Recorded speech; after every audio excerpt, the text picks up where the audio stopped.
আমরা লন্ডনের একটা দোকানে আসছি। দোকানটার নাম হলো চটপটিওয়ালা। এখানে চটপটি, ফুচকা সব পাওয়া যায়। আমরা সাবরিয়া ফুচকা খাইতে চাইছে, একটা ফুচকা অর্ডার করছি মাত্র।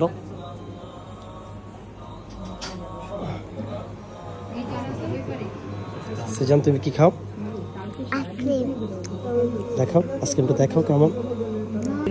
এই মাত্র ফুচকা আসছে, ফুচকা প্লেট। সাবিয়া, তোমার কেমন? মজা? কি আমি